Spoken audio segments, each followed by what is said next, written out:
Good afternoon, everybody, and welcome to the third session of our Fundamentals of Land Protection series from 4 to 5 on Thursdays in June. Today we have Paul Catanzaro.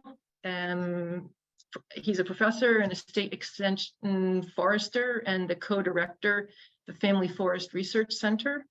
Also Vanessa Johnson-Hall, Director, Land Conservation at Greenbelt. Today, their topic is going to be about landowner decisions and relationships, something very important, and we probably couldn't get anywhere if we didn't have those.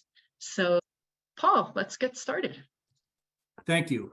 So I'm going to start our presentation this afternoon with just a description of some of the characteristics of landowners, and then I'm going to proceed to describe some of the decision-making that we understand, the ways in which landowners make decisions and the information sources that they use.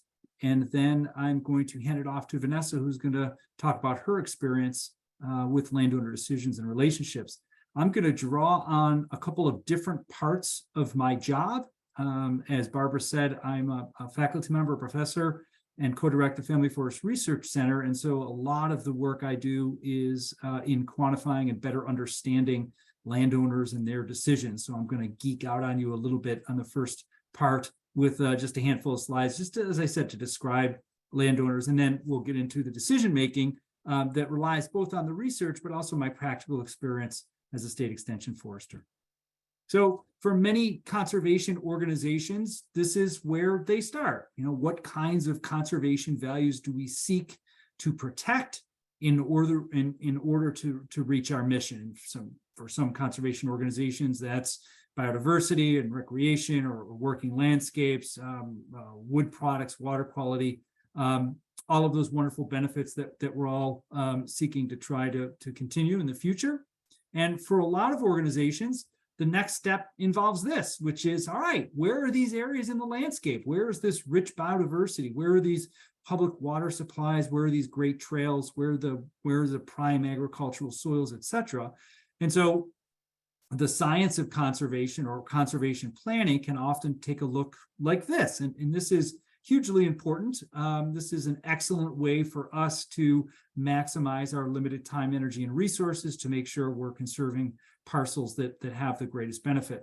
However, if you were to overlay the ownership maps of your areas of interest, you would probably very quickly see how actually parcelized those landscapes are. So despite the fact that, you know, in these polygons that I'm showing on this map, which is in Western Massachusetts, even though some of them have those nice dark green properties, which means those are already permanently protected, the majority of those areas aren't protected yet, but have been mapped, have been identified as really critical areas.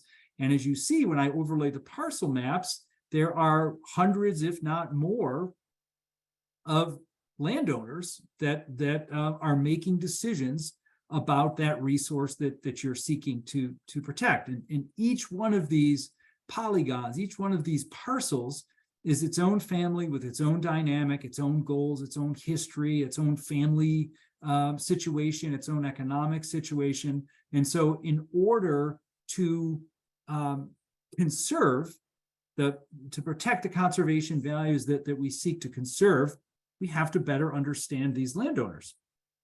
So, you know, in any conservation project, there are two main partners. You know, we need, at a minimum, there is a conservation organization, and these conservation organizations, like the one perhaps you're a part of, play obviously a crucial role in a variety of ways. And I've listed some of those in the bullets, and I'm not going to cover. But of course, that second conservation partner, the ones that we're here to talk about today, are those willing landowners.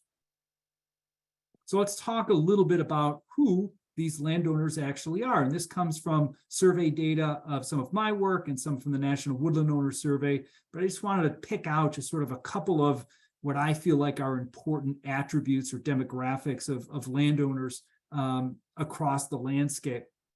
So in terms of ownership, we find from our survey data that most of the land is owned by 1 and 2 people. So although everybody has a story about a family that they know, that the property's been divided, and there are now 15 cousins that own it, and those are very real, and those are out on the landscape. The reality is, at least from our survey data, what we find is oftentimes there are one or two landowners. In fact, 90% of the ownership from our statistics suggests that are one or two owners. And oftentimes, those two ownerships are oftentimes a spouse, married. This is data specific to Massachusetts. It comes from the National Woodland Owner data, and it lists the top 5 reasons that Massachusetts landowners tell us that they actually own land. And as you can see from that list, these are very much amenity values. And this finding is something that's been repeated over and over again in surveys, not only in Massachusetts, but all across the country. When we talk to private landowners and when we talk to them about what's important to them about their land, why they own it, we see these reasons pop up over and over again. They love the beauty. They want to be able to come home from work and not see their neighbor. They really enjoy wildlife habitat, and that can be anything from hunting to bird watching, and everything in between. Nature protection ranks very high, and water ranks very high for landowners as to the reasons they're owning land. Interestingly, one thing you won't find on the top 5 list that typically falls down at number 8 and 10 are things like deriving income from the land. So for most people, and again, this doesn't mean everybody, and certainly if you're a land trust or a conservation organization working with those engaged in agriculture, this will be different. But for most landowners, they do not earn, a substantial amount of money from their land. In fact, when I checked the data earlier today, it was 70 to 80% of Massachusetts landowners report not earning any money from their land, and those that earn some money often earn something like 1 to 5% or 6 to 10%. So that's oftentimes not a prime driver of landowners. When we ask them about what some of their top 5 concerns are, it's interesting and good for our conversations that landowners report to us that they're interested or concerned about keeping their land intact, and I'll cover that a little bit more. Property taxes always pops up as an issue, and as well as forest health. So things like insects and disease, invasive plants, the impacts of climate change are very much on the minds of forest landowners. How old are forest landowners? And this is the slide that keeps me up at night, this one and the next one. So the average age of a landowner in Massachusetts is 67 years old, according to our survey data. And again, that finding is not atypical in New England and all across the country. On average, landowners are about 65 years old. In Massachusetts, we're a little bit older. We're about 67 years old. In fact, across the country, it's estimated that we are in the midst of the largest intergenerational transfer of land that our country has ever seen. And we know that in the midst of this land transfer, land is oftentimes at its most vulnerable, meaning that it's often the time when land is transferring ownership that a house lot gets taken out or the land gets developed for a variety of reasons. But, needless to say, we have an old, aging demographic in terms of land ownership, and we're seeing, we're not seeing something out in the distance in terms of land transfer. We're right in the midst of that. I like showing this picture on this slide because I often hear, oh, the kids are going to inherit the land, and oh, it's going to go to the kids. Well, please know that in this picture, the kid is the gentleman on the far right, and the landowner is actually the gentleman on the left, and it's the young woman in the middle that's the granddaughter. So when we talk about an average age of 67, remember, there are plenty that are even older than that. Just to reinforce this point in terms of the impact of this, I've pulled some data, and I think I can promise you this is the only graph I have in the only presentation. I really tried hard. So, but I wanted to reinforce just how impactful this is in terms of our aging demographic. If you take a look at the y-axis along the bottom there, you'll see a variety of ownership bins. In other words, less than 45 years old, 45 to 54, 55 to 64, and so forth. that is the percentage of Massachusetts land owned by people in that demographic. So in other words, 25% of Massachusetts land, private land, is owned by people that are 55 to 64 years old. So if you tally those up, about 82% of the land, private land, is owned by people over 55 years old. That's a tremendous amount of land in an aging, demographic. And if you get even just a little bit more refined, almost 60% is owned by people that are 65 years or older. So certainly, there are landowners now and very much in the near future making decisions about what the future of their land will hold, who will own it, and how will it be used. We did a survey in the Northeast, including New York, Vermont, Maine, and Massachusetts. And one of the things we wanted to ask landowners is how important is it to them that they designate the future of their land? And we got almost half the people told us that it was extremely or very important that they make a decision about what's going to happen with their land. Now, that doesn't necessarily mean it's a decision we would like to see in terms of conservation. So we followed up with, how many of you would like to keep your land, almost all or most of or all of your land undeveloped, free from commercial or residential development. And we were told by respondents about half of the people would like to see their land remain forested, would like to remain in its natural state. And when we asked them about how many of them would like to keep their land intact, in other words, not parcelized, we were told that full 2/3 of landowners wanted to do that. And so I think this is very good news. If we think about our larger societal goals, if we think about Biden's 30 by 30, E.O. Wilson's half the earth, it suggests 50%, wildlands and woodlands, our regional vision of how much we should be conserving, or even just your town open space plan. When we talk about numbers about how much of the landscape we would need to conserve for biodiversity, for climate change mitigation, for working landscapes, et cetera, those numbers really hover around 1/3 to 1/2.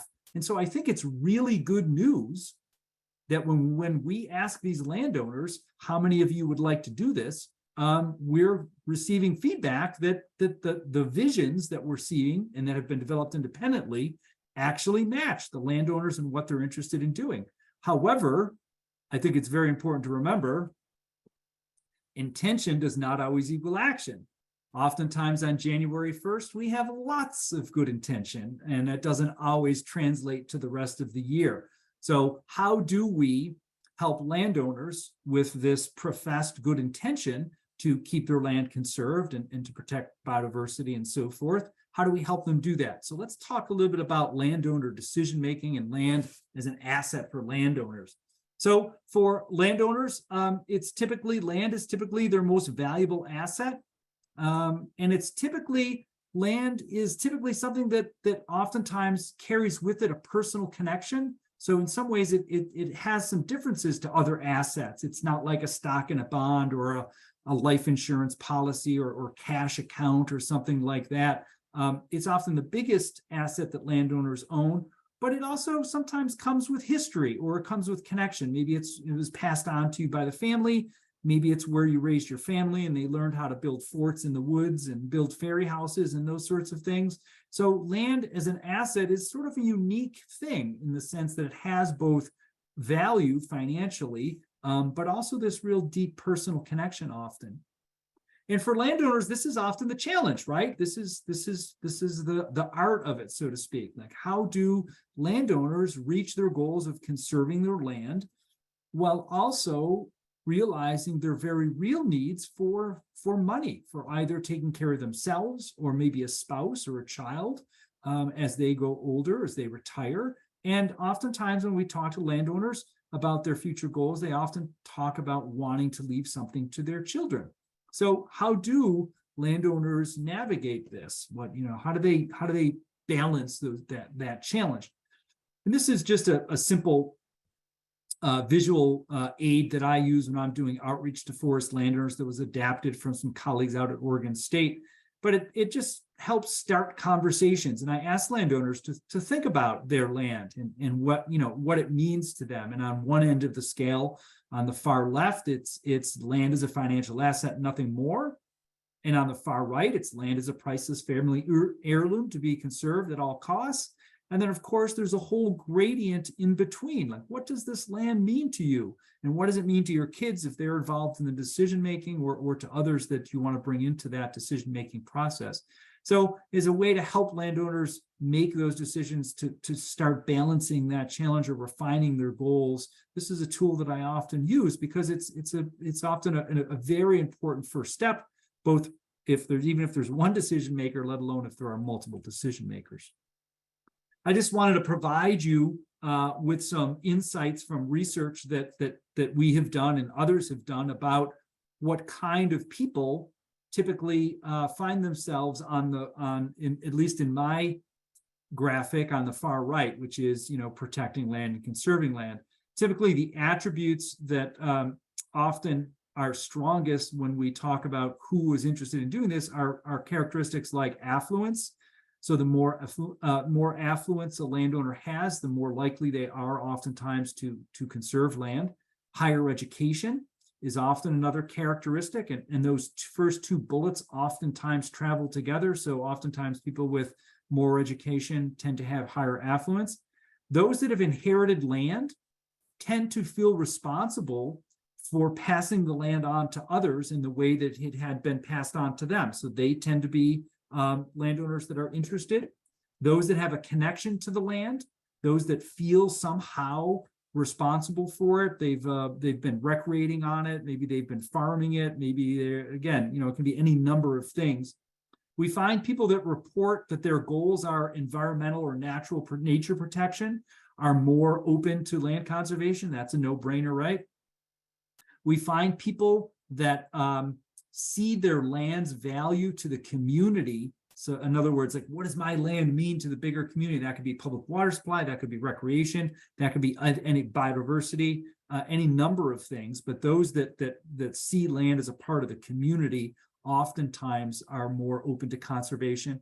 And we find that women that are confident in making decisions about the land are oftentimes more likely. So these are just a couple of characteristics from the literature that might help you provide some insights. Let's characterize the nature of landowner decisions. And again, these are characterizations, not every landowner out there, but recognize for the most part, landowners are just enjoying their land. Remember those reasons they own the land: beauty, privacy, protection of the environment, and so forth. So for most landowners on a day-to-day basis, they're just enjoying it. They don't see their neighbor. They can sit out on the back deck, have a cup of coffee. They can walk their dogs, do some cross-country skiing. And for them, that's enough. That's why they own their land. They oftentimes don't plan ahead. And that can be both in terms of land protection, but also things like forest management. In fact, one of our surveys suggests that about a third of landowners have done no planning, and about another third of landowners only have a will, which can meet their goals depending on what their goals are. But in terms of deciding its future use, it's really not what the tool is meant for. Remember that decisions are infrequent. They may only make the decision about what to do with their land once in a lifetime, right? So it's not as if they're thinking about this on an annual basis necessarily. That we find that landowner decisions are often reactive. They're often the result of a trigger. Someone fell ill, or a friend fell ill, or someone passed away, or there's a divorce in the family. There are a number of triggers that can retirement, development happening down the road, and a landowner not wanting to see that happen to their property. We've even been told by landowners and those that work with them that sometimes long distance travel can be a trigger to planning the future of their land. But recognize it doesn't happen often. It's often triggered by these situations. And because they haven't done a lot of planning, if this trigger is based on a death in the family, a divorce, or something like that, it can be the case that they're making decisions on a hurried basis without the benefit of their options. And so oftentimes I'm fond of saying that for many landowners, their land is like it's like an insurance policy. It's sort of there. They don't think about it on a daily basis, but they like having it. And every once in a while, something happens in life and they need to rely on the land or make a decision about it. So what happens when these decisions do pop up? We know from research and experience that when they do pop up, one of the most common and reliable sources that landowners turn to for information are friends and neighbors. And in fact, one of my colleagues did a survey, and he asked landowners about their interest in conserving their land. And then he looked at those landowners that said, yes, they're interested in conserving their land. And he looked at all kinds of their characteristics, how much they made, how much education they had, a lot of those characteristics I said. But the strongest indicator in his survey to predict which landowners were interested in conserving their land was that they knew their neighbors. There was something very powerful in these relationships across the landscape. We have a lot of good reasons to turn to our friends and neighbors about our decisions. And we do this not just with land conservation, right? We do this when we have to buy a new car, when we have to buy a new computer, when we're looking for a good restaurant to go to. We oftentimes turn to our friends and neighbors because we trust them. They don't have any skin in the game, so to speak. They're not like making money on our decisions. Oftentimes we'll talk to people that have firsthand experience with the same kinds of decisions. We talk to people that have local knowledge. They know what's going on in your town, or they know a lot about computers, or they know what's happening around them. So we turn to them for that local information. And they're also available for time-sensitive decisions. We see our friends and our family, right? We run into our neighbors. So when these decisions do pop up, if you're waiting for the guy from Extension to do a workshop in your town hall, that might only happen once every few years. But if you run into your neighbor at the transfer station, or run into somebody at a local community event, you can ask them about their experience. So there are lots of very good reasons we turn to friends and neighbors, and landowners are no exception to this. When they need to make a decision about their land, they will often turn to their friends and neighbors for information and to learn from their experience. And it's not just friends and neighbors. Recently did some focus groups for a research project. We were asking landowners how they make decisions. And there was lots of good communication about that question. And then there was this pregnant pause there in the conversation. And a woman blurted out, "I need the information and a friend to talk to about it." And so it was this real lightning bolt moment for me that landowners really they need the facts. What is a conservation easement? What are the tax implications of that? How does this work? But they also need to take that information, talk to a friend about that, and gain their perspective and help digest that information. It's the difference between the codified knowledge that a professional will give, the facts are, a conservation restriction is, and the tacit knowledge, the knowledge that can only be had or acquired through experience that a friend has. It's really the two of those together that make for a good informed decision for landowners.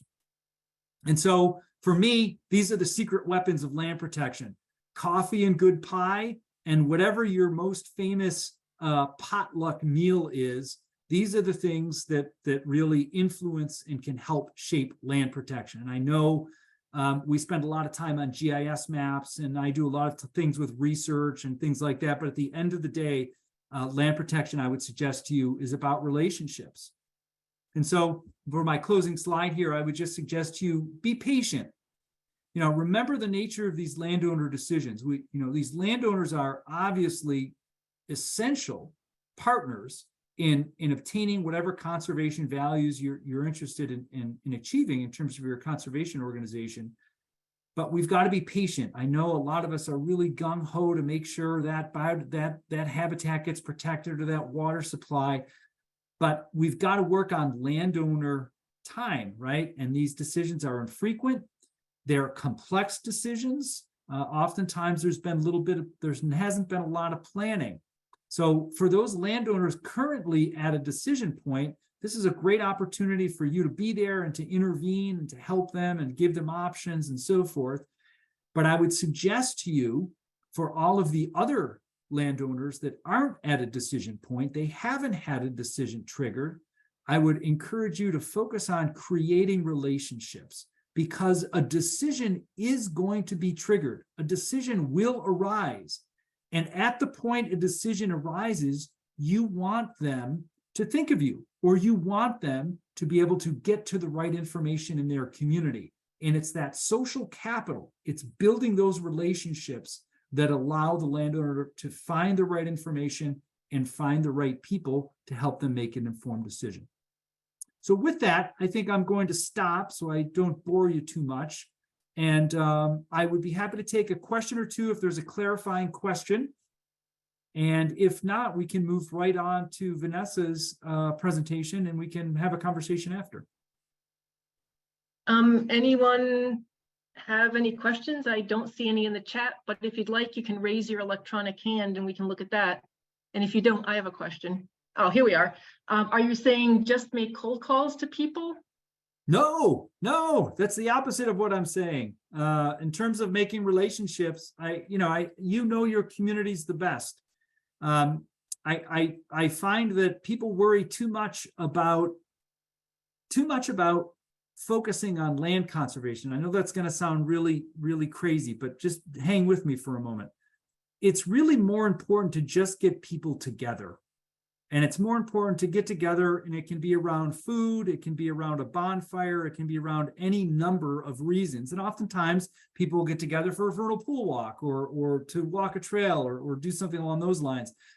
Neighbors, just inviting a group of neighbors over together to look at your gardens. I had a landowner tell me that they started doing that. They just, took a walk to each other's houses and looked at each other's gardens. And I guarantee you, if you get a group of landowners together, it's going to go something like this. Boy, the weather's been crazy. How are your kids and what are they doing now? And then it's going to slowly turn, the conversation will slowly turn to your land and what you're doing and your trails, or do you have invasive, plants or climate change? So the important thing is to focus on the relationship and just get people in the room and just be patient. Over time, that relationship will translate into conversations about conservation and information about conservation. Abby asks a good question. How effective are references, even if the references are strangers, but live in the same or nearby community? I think that is what you were saying, yeah? Yeah, and if by references you mean people that they know, it's very important. And I guess I would rate the reference, how does the landowner feel about the reference? If the landowner has good feelings and has a good trusting relationship with the landowner, then I think it's very important. So I think, the more relationships that are out there and the closer that reference is, so to speak, or your relationship to the landowner, the better. And that's what you can do. That's what you can do in those in-between times and build that social capital. Oh, Barbara, I think you muted yourself by accident. So let's say you're an executive director or a land protection specialist. You have had this ongoing relationship with a landowner for 10 years, and suddenly you take a job in California. How does one make that transition to a new relationship? I think I'm going to save that question for Vanessa, who has an excellent presentation and firsthand experience doing that. Is that okay? Absolutely. I think that's all the questions in the chat. So Vanessa, all yours. Hi, everyone. I'm Vanessa Johnson Hall. I work with Essex County Greenbelt. And that is such a great segue to my presentation, because my entire presentation is on how to build relationships with landowners. And just a couple things for a little bit of context.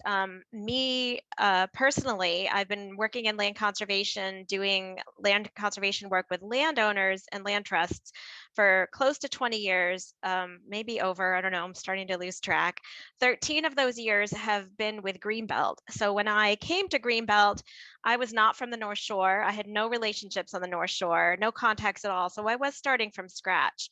And then the other thing to mention for context is the slide that you have in front of you right now is where Essex County Greenbelt works.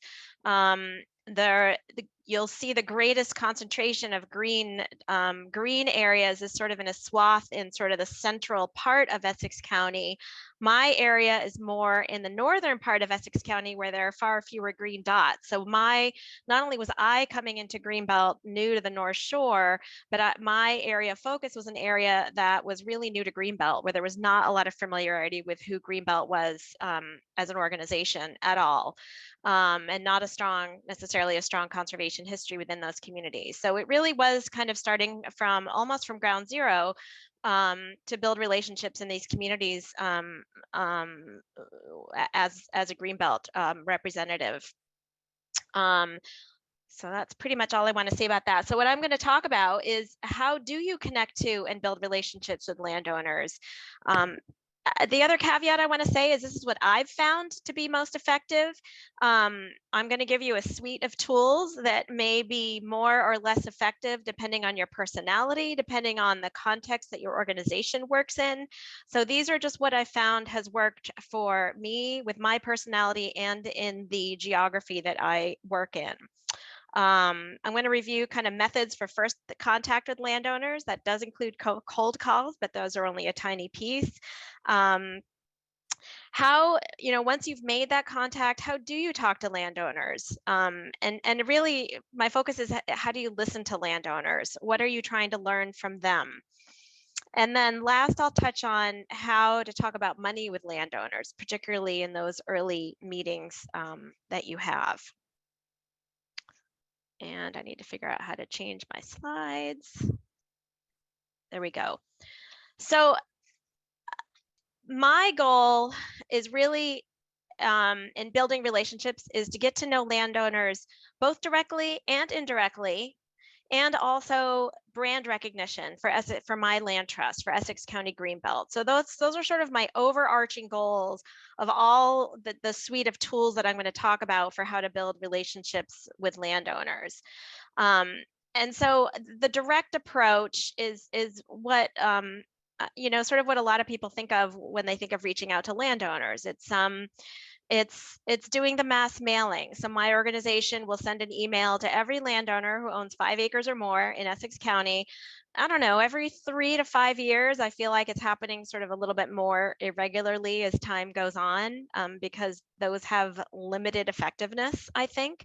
But we do it. We try to do it when there's something to talk about. For example, when the Massachusetts Conservation Land Tax Credit came out, we sent a mass mailing announcing that and suggesting that people get a hold of us to find out more information. When Greenbelt did a new land conservation options brochure, we sent that out to every landowner in the county. So we try to have kind of a reason for doing these mass mailings, and they're expensive too. So they're expensive, and I would hazard that, well, we've done some with having response postcards, and the response rate is maybe 1% to 2%. So, they have a role, but I think their role is pretty limited.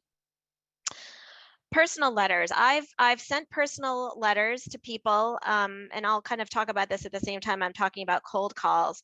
I think those of you who attended the last session talked about how to prioritize your landowners. So this building relationships is assuming you already kind of have your priority landowner list. So I have my priority landowner list, and there I have them on a checklist, and every year I call them. I've used Google. I've used all the free phone number applications that are out there. Sometimes I've paid to get their phone numbers because a phone call is sort of the most direct way to reach a landowner. Often I can't. When I can't, or in full disclosure, I dread making cold calls because I'm a bit of an introvert. It's kind of weird to be calling a complete stranger. And in the next slide, I'll talk a little bit more about what you say on that cold call. But so I'll often send the personal letter first. And again, it's a letter. I do hand address it, so at least it looks like it comes from a human. And in that letter, it's very brief. I let them know what I would essentially say on the phone call, who I am, why I'm interested in their land, what I'm offering them, and would they be willing to meet with me? And I will follow up with a phone call. So it's kind of a prep to let them know that I am going to try to call you. So heads up. So I talked about my annual checklist. And door knocking. I have to give Ann Gagnon, the Eastern Massachusetts land agents for Fish and Game, credit for this.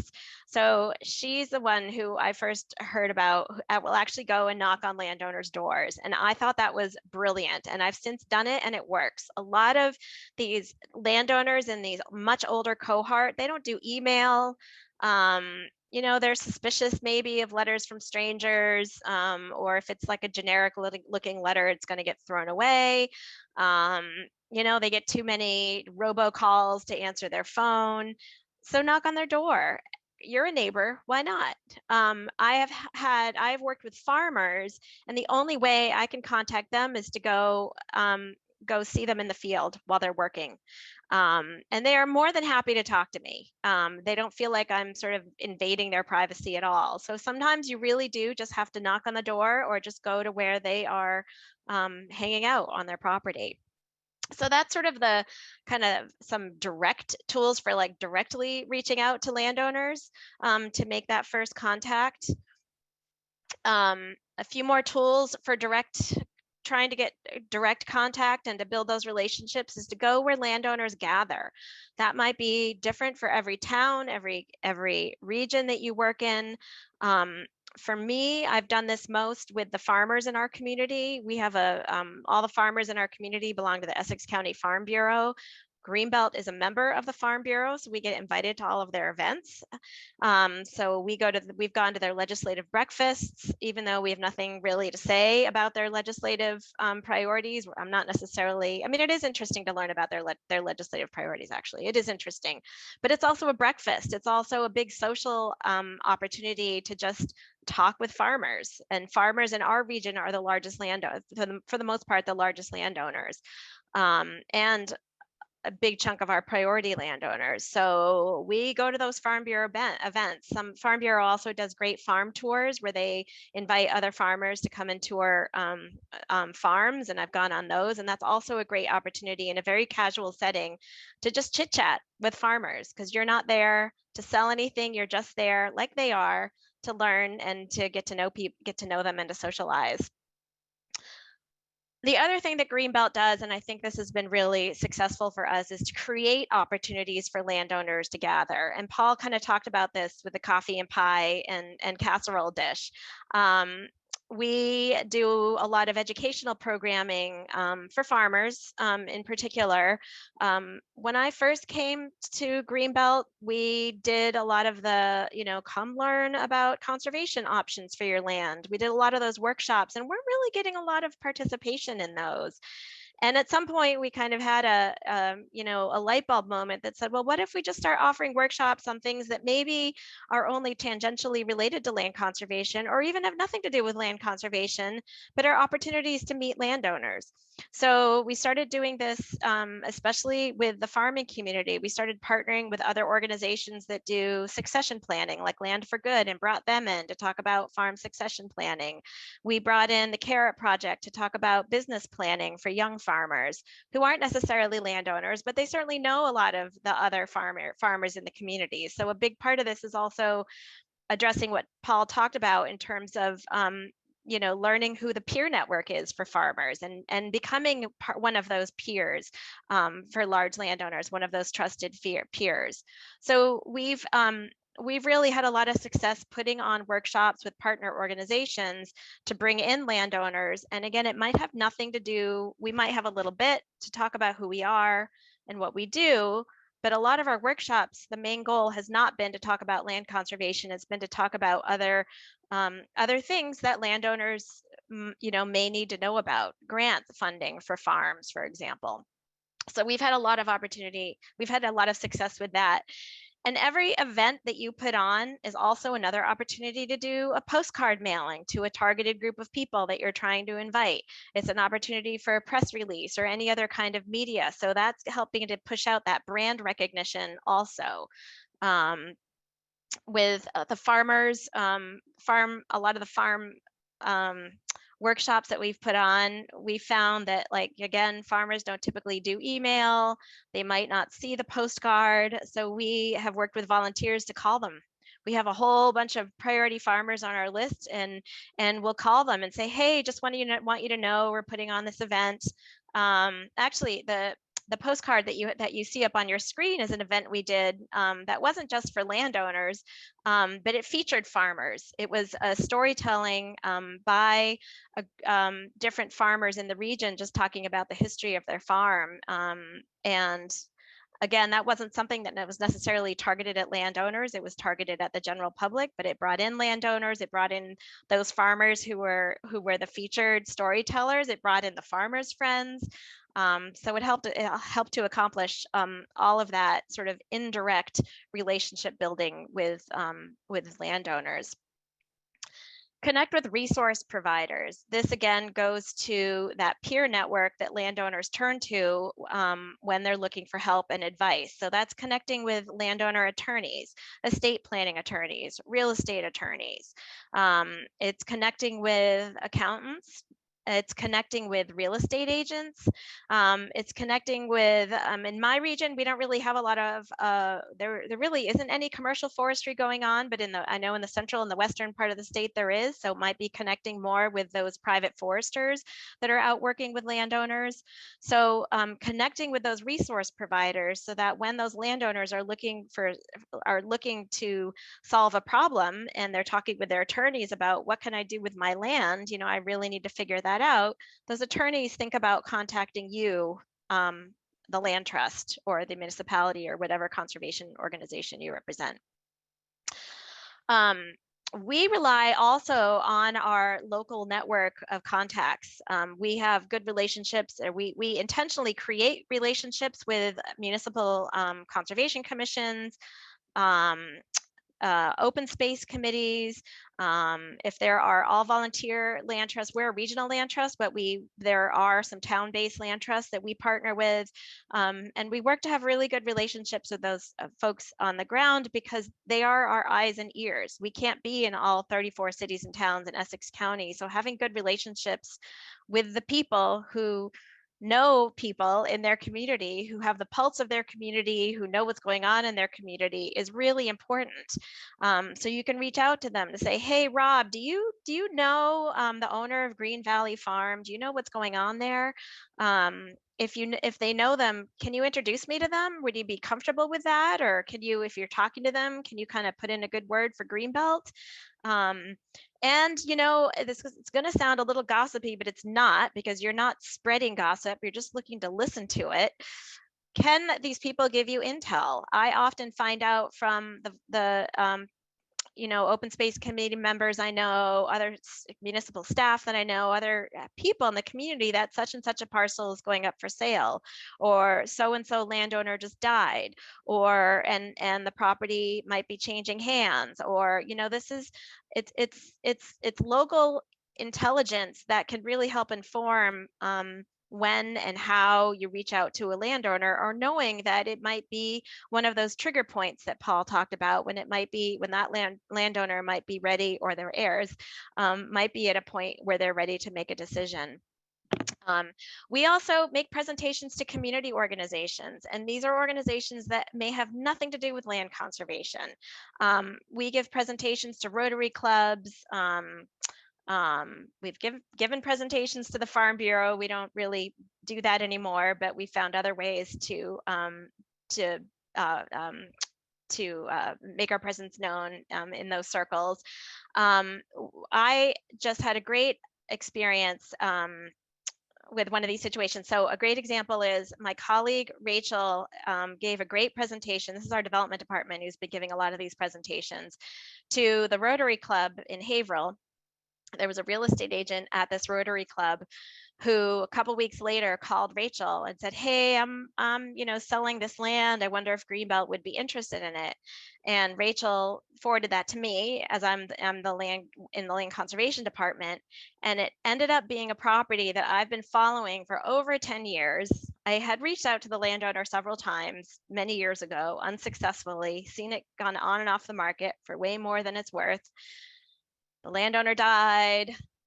Their heirs have died, and now it's split between it's at the cousins level, and they live in other parts of the country and don't want the land anymore, and it's time to get rid of it. But I wouldn't have known that if it hadn't been for my colleague giving that presentation to the Rotary Club, because my communication, I had lost who to talk to in the family. So those presentations to community organizations are really important. You just never know where a conversation is going to lead or where a presentation is going to lead. And all of this is any form of outreach, again, furthers this brand recognition, so that when these when these peers, these resource providers, neighbors, other farmers who've worked with you, are there and are talking about you in the community, and know that you, the land trust, are a resource for landowners. That's really important for when that landowner is at a point where they're ready to talk about preserving their land.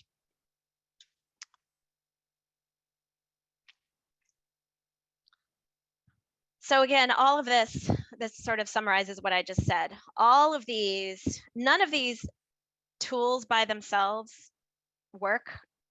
I've found that we organizationally, we have to be doing all of this. We have to be doing the mass mailings. Yes, I have to just buck up and make those cold calls, write those personal letters, knock on doors, go to meetings that have nothing to do with land conservation, where I'm just there to eat really bad food sometimes, and talk to farmers. We work to create these workshops, and during the pandemic, it was webinars, creating opportunities for landowners to gather, connecting with the resource providers, asking if colleagues in municipalities and other land trusts, or even just people you've met in municipalities, know your top landowners and can make an introduction, or at least keep you informed as to what's happening, making those presentations to those community organizations. The whole point is to set the stage as best as possible for being there when the landowner is ready to conserve their land.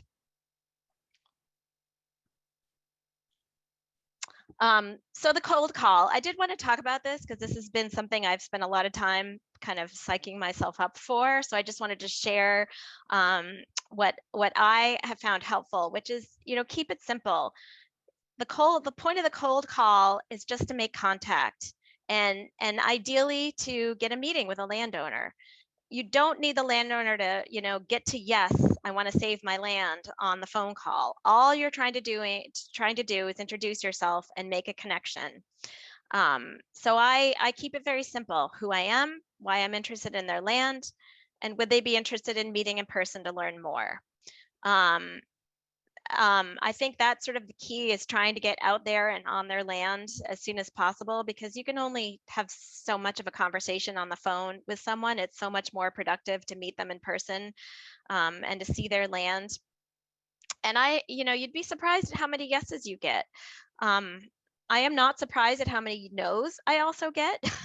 But if they say yes, then right there on the phone, I set the meeting date, and that's the next action. When they say no, I always follow that up with, is it okay if I call back? Is it okay if I check in with you? Depending on what they say to me, I'm involved in this right now. Really can't deal with this for the next few months. I say, okay, well, do you mind if I check back in a few months? Or sometimes it's, do you mind if I check back in with you in a year? And no one's ever said no to that. So I pay attention to that and take that as an invitation to follow up. And I do follow up. That's my annual checklist of cold calls that I go through.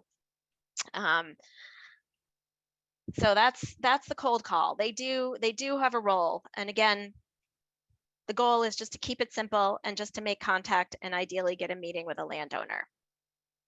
So once you get that meeting with a landowner, how do you talk with them? And when I was reviewing my slides right before this, I realized the title of this slide should be how to listen to landowners, because that's your primary goal for this first meeting. You really just want to listen. You want to get to know the landowner. You want to get to know their land and how they feel about their land. As Paul mentioned, land is extremely personal to people. And so you want to understand what their land means to them and get them talking about that. And, before you meet with a landowner, you do want to anticipate what some of their questions might be and be ready to answer those. So what are you listening for? You're listening for what Paul talked about. What are their personal and financial needs and wants? What are their motivations? What are they looking to, sell their land, make as much money as possible? Have they been holding on to it forever and, think it's worth $1 million, in which case there might not be another conversation because it's only worth 100,000. That happens a lot, but that's why we're in it for the long game. And that's why we repeat our contact every year, because things change. Are they looking for property debt relief? Sometimes it's to pay off debt. Sometimes they want to, this is their, majority of, as Paul said, majority of landowners, land is their primary asset. So maybe they're looking for retirement money. These are not necessarily questions you want to ask, because these are very personal things, but this is what you want to listen for when you're talking with the landowner. You want to talk about who has decision-making authority about the land. This gets to the ownership slide that Paul had. So is there only one owner? Is there more than one owner? Is it a trust? If so, who are all the beneficiaries of that trust? Sometimes, there'll be a husband and wife who own the land together, but it was really the wife's inheritance. It was her family land, and she's the one who's really ultimately the decision maker. So, you want to listen for who those decision makers are. And if they aren't at that first meeting, see if there's a way to get them at a second meeting.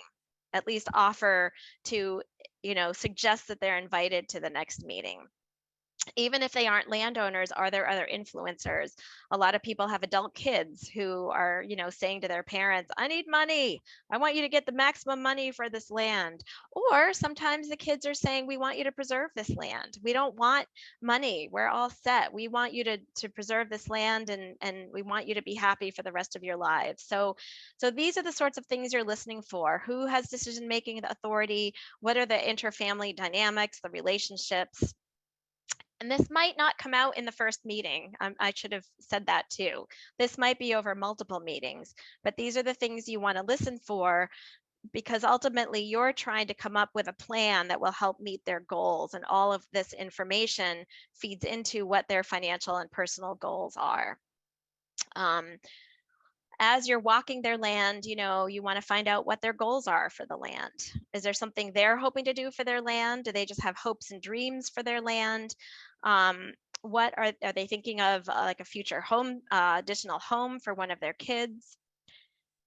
And you want to find out about their timing. Do they have some kind of pressing financial need that means they need to get this conservation easement sold or land sold or donated this year because, I don't know, they have a tax event, they have a loan they need to pay off, they have a kid going to college or graduating with hundreds of thousands of loans that they need to pay off. So you want to understand their timing needs, because again, that's very important for you to know as you're crafting, in your head, coming up with a strategy for how to best meet their goals.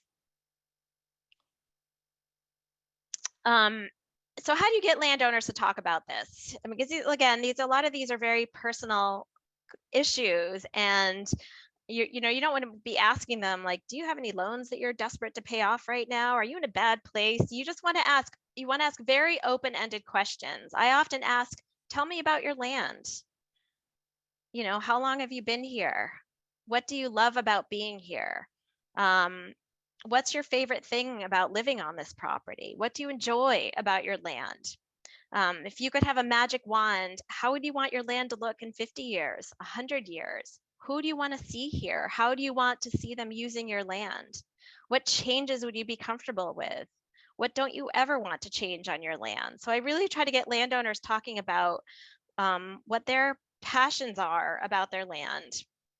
And I had to put this in here, like make conversation as if you weren't a New Englander. I mean, I am from New England, but I've lived a lot of time outside of New England, and you know, New Englanders aren't comfortable asking strangers questions. But people love to talk about themselves. People love to be asked, you know, if you see a beautiful flower garden, oh, do you like gardening? Do you enjoy flowers? People love to be asked, you know, if they have grandkids, you know, they love to talk about their grandkids. They love to talk about their kids a lot of the time. In fact, I've worked with landowners who have very troubling relationships with their kids, and they actually really love talking to me about that too.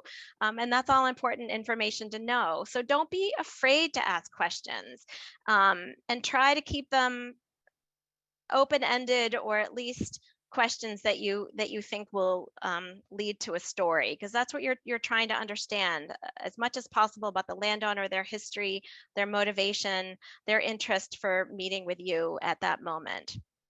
So you want to be curious, you want to be engaged, and you really want the landowner to do most of the talking, especially at the first meetings, the first meeting or a couple of meetings that you're with them. A couple of don'ts that I learned: don't overstay your welcome. Know when it's time to leave. I think about an hour is a good time for a first meeting. Over an hour, and the landowner, especially if they're asking you about what a conservation easement is in particular, that concept alone can lead to serious information overwhelm really quickly. So I try to, you know, to the extent that I am sharing, you know, who Greenbelt is and what we do and why we're interested in working with them and what conservation tools we offer, I try to keep it very high level for that first meeting. And try to be sensitive to those signs of overwhelm, you know, the eyes glazing over or yawning starting to happen, or I mean, part of it might just be, you know, maybe I'm just boring, but these are the things I've noticed, are signals to me that I'm talking too much, I'm saying too much, I'm explaining too much, and they can't keep it in their heads. And usually I come with information that I can leave with them that does say more, or I'll offer to follow up with an email, you know, or a letter that outlines what I've just said, so they don't feel like they have to remember everything also. I like bringing maps to landowner meetings because it does help me like have sort of an initial understanding of the land and conversation about their property, but don't assume that they'll understand a map, even if it's an aerial photo. I find I often have to help orient them or understand, and if it's not a useful tool, I put it away. So don't assume that a landowner is going to understand a map of their property either. The best is really just to get out there and walk it with them and let them tell you about let them introduce you to their land. Things you want to leave landowners with. So again, I mentioned, you know, rather than explain every detail about conservation tools, keep it high level and leave them with your brochure. Leave them with the Mass Woods Protecting Your Legacy brochure. I leave that with Paul. Call Paul and he will send you a box of those booklets, and that is the best land conservation explanation I've ever seen anywhere, and I leave every landowner with that.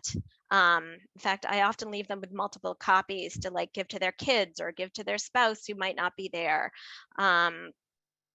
So leave them with information that expands upon what you've mentioned at a very high level during the meeting. If they've indicated that they want money for a sale of a conservation easement or their property, you know, ask them to think about how much.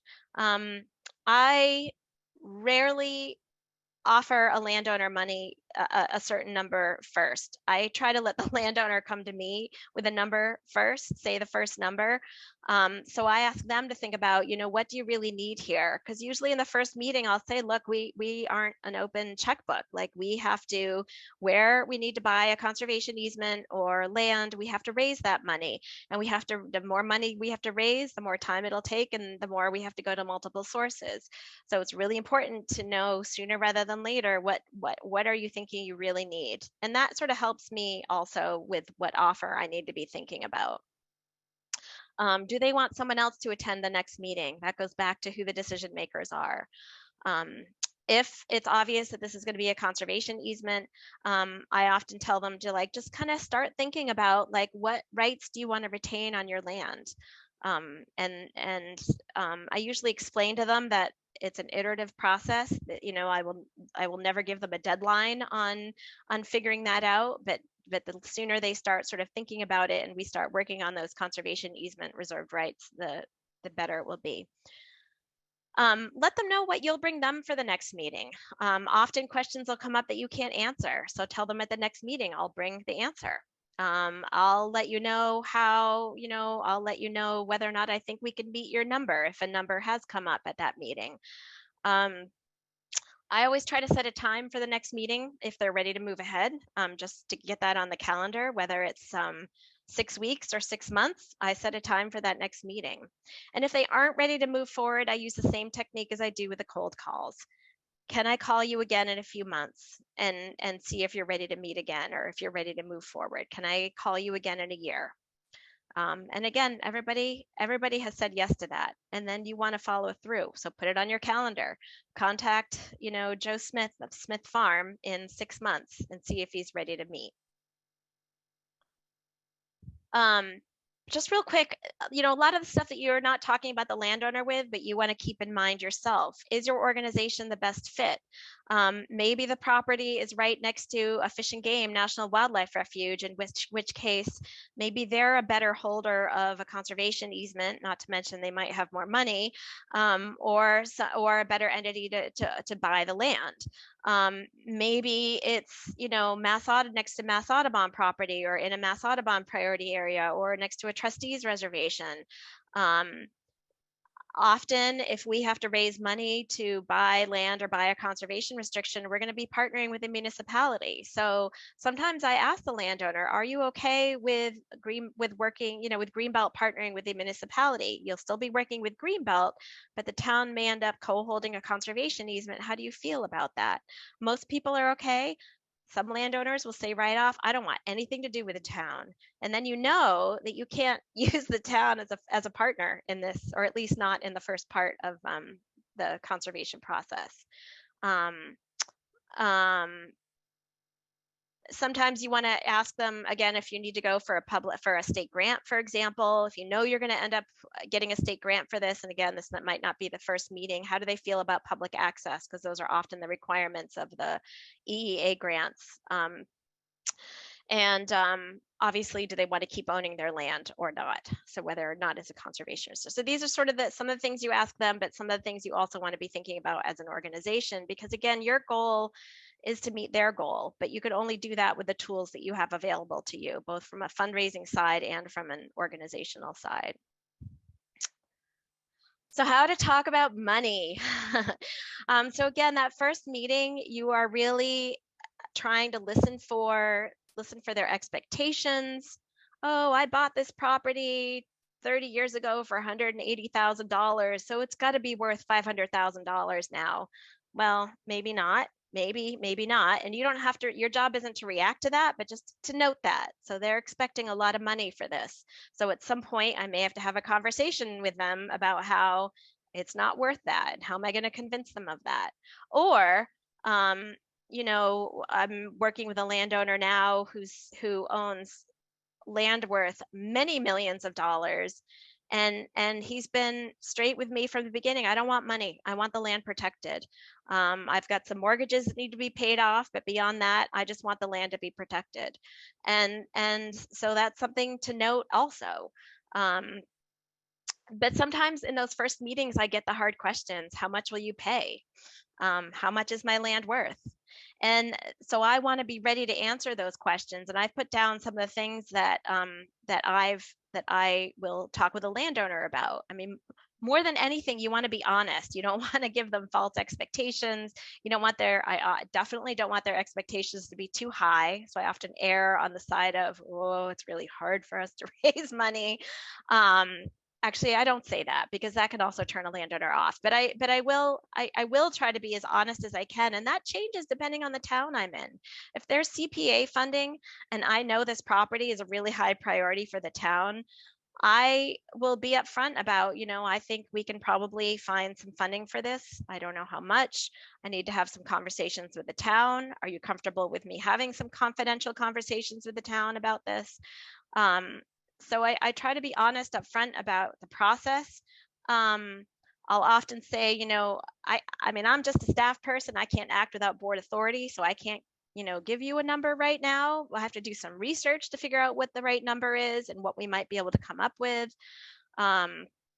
This is the time you could talk about tax benefits. Again, I would keep it at a high level, especially if this is a first meeting, and leave them with information on the tax benefits. And this is where, again, you could say to them, I'm going to be doing my homework over the next few weeks or a few days before we meet again, and I will bring you more information the next time we meet. So that's how I talk about money. That's how I build relationships with landowners. And I've just covered a lot of information, and I'm happy to, if I can figure out how to stop sharing. So there are a couple questions. Let's go to one in the chat and then the one I asked previously. So when you were talking about going on the land with a landowner for the first time, a question is, what's the etiquette regarding taking notes during these meetings? Eye contact obviously would be important, but a lot of information will be shared. Do you ask if they mind you jotting down notes, or how to approach this? I ask. I say, do you mind if I take notes while we're talking? This is just for me. I should have mentioned that I make a big point of telling landowners that our conversations are confidential, that it's just like they're meeting with a doctor or meeting with their lawyer. Our conversations are confidential. They will not be shared with anyone except for people, close to my colleagues who also understand that it's confidential. And so I let them know the notes are just for me. When I'm walking land with someone, I can't actually write notes and walk at the same time. So I'll just try to remember everything as best I can. And right after the meeting is done and I get back to my office or I go home, I'll scribble down what I really don't want to forget. And then going to my question that I asked at the end of Paul's, you've developed a relationship with a landowner and you get a great opportunity to move away, and that relationship, there's now a void. How do you continue that relationship? Yeah, I mean, I found that a good relationship will transcend the person and be able to be continued by the organization. So if I build a good relationship with a landowner, it's not me necessarily personally, they're building a relationship with Greenbelt. And I did pick up where, when I had we've had staff people transition at Greenbelt, and I've picked up projects from those staff people who've left. And it's been fairly seamless. I mean, I don't have a ton of experience on that, but I mean, a lot of it is personal to some extent, but I have found that, I mean, when often I will begin the relationship with the landowner and then pass it off to my colleague because I've got a full plate, and it's been seamless. My colleague has been able to pick up and form a good relationship with that landowner, because I really think fundamentally we're building trust on behalf of the organization. It's not with me, Vanessa Johnson Hall. So Paul has put quite a number of good resources in the chat, so everyone take a look there. Some of them Vanessa has referred to in her presentation, and others are for free. So another question came in. Can you speak about the relationship between a purchase of one parcel or nearby parcels? I'm not sure what that means. Julie, can you unmute and ask your question? Because I'm not sure what you're asking. Yes. Can you hear me? Yeah. Yeah. Great. So I guess what I'm thinking about is the sort of the timing of, so let's say you're interested in several different parcels that make up, a bigger area or whatever, but you want to kind of move in the direction of protecting all of that area. I guess my question is both where to try to start, but also the impact of, say you acquire a conservation reservation on one piece of land, and then does that tend to basically set a price for other parcels, and kind of the relationship and timing of multiple acquisitions? You want me to take that, Paul? Sure. I've got some thoughts on it. Why don't you, yeah, you're the practitioner, Vanessa. It depends. It depends on the situation. For example, I'm working on a project right now. The one I mentioned was brought to me by my colleague's presentation to the Rotary Club. So this parcel has been on my radar forever because it will provide access to a landlocked parcel that we were donated forever ago and allow us to create a public conservation area in Haverhill. Gorgeous, gorgeous, gorgeous land. There are landowners, there are all sorts of other parcels, vacant, unprotected parcels that surround this landlocked parcel that we have that I would also like to protect. The one that's come to us,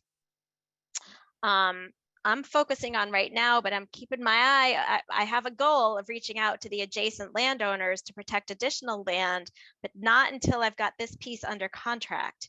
Because if this piece is open to development, it makes the adjacent pieces more open to development. But once I have it locked up, you can't get to these pieces anymore, and they're no longer developable. So I don't want to reach out to those landowners until they know that they don't have any other choice with their land than to protect it or just keep it as vacant, unbuildable land. So that's that situation. There have been other, I haven't done this personally, but my organization, as part of a landscape partnership grant, where you have to have at one time you had to have 500, now it's gone down for our region, but to get the requisite number of acres, they reached out to multiple landowners to do conservation restrictions. Now those ended up all being donated conservation restrictions, but they were reaching out to everyone at the same time to get as many additional acres into the conservation project as possible, because that was key to their funding source, the landscape partnership grant. I know of many other land trusts across the state that have done kind of neighborhood conservation projects where they've reached out to an entire neighborhood of people and worked on, again, getting funding to do a whole bunch of adjacent conservation projects at the same time. So it all depends on the context, on your resources, and the resources you have available to you. I'm going to add to that just a quick story. There was a landowner in Conway, Massachusetts, and he was not happy that his neighborhood that he loved dearly didn't pop up on any maps, priority maps. You know, no one loved it like he did. And so he and his wife had worked on a conservation restriction for their own land and decided that they were going to share their story with everybody up and down the road. So they literally had a Saturday afternoon coffee and pie, coffee and pie, secret weapons. And they invited the local land trust there to answer questions. But it was really the story of the landowners and the relationship those landowners had with their neighbors. And some of them were very strong relationships. Others were just sort of you wave when you pass by, and others were new relationships. Others just peer to peer. But they told the story on how and why they did it. To make a long story longer, they eventually were able to conserve over a couple thousand acres of individual parcels. And different neighbors worked with different land trusts, different state agencies. They had different reasons, but they sort of all self-identified this place and as being important. And it was that personal relationship, the trust that they sort of all had within one another to make all that happen. So it can be very powerful to work together collaboratively. One of the links that I put into the chat is for a small grant program that we run called the Neighborhood Outreach Grant. And again, we recognize the power and importance of these relationships. So we're willing to pay people to get neighbors together. So if there's an area of your town or of your land trust's region that you're very interested in, and you want to get together and have a potluck, or you want to get together and have a speaker, or we've had people get together and pull invasives together or build a trail together, whatever it is, just to get neighbors together, we're happy to help you pay for that and pay for your time to organize it. So if that's of interest, you can look at that link. Thanks both. I don't see any further questions. If you have one, again, please put it in the chat or raise your virtual hand. Barbara, I just wanted Anyone to answer, it looks like I may have skipped Abby McWane's question way up top. I will tell you that the demographic information for the age and income and so forth, yes, we have that information.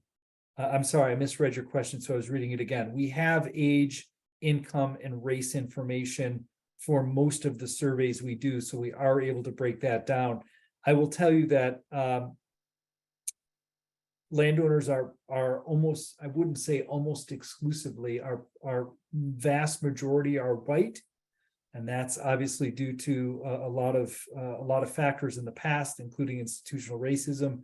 But for right now, those people that own the land are white, aging, and relative to the general population, probably more affluent. Oh, look, another question. What part of the grant process must an organization inform the landowners about? Vanessa, do you want to take that?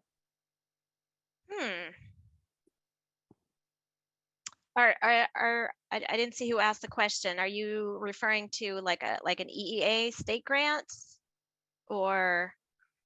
Carol, you can unmute and ask. Hi, my name is Laura. I'm sorry. So I just wanted to know, like, when a 5013C organization or that's working like for conservation and stuff, and they do like educational visits to the property and whatnot, but not informing the landowner of their situation that they're doing, like the actions within that grant that they must perform and do, the measurable part of it, like what part of that process should they be informing the landowners if they don't want them on the property? Do you have a specific situation? I sure do. Okay, maybe that would help me understand. So for instance, I have a culvert that is, my property abuts, and I'm working with MVP in the town with the MVP process to obtain grants to fix the culvert.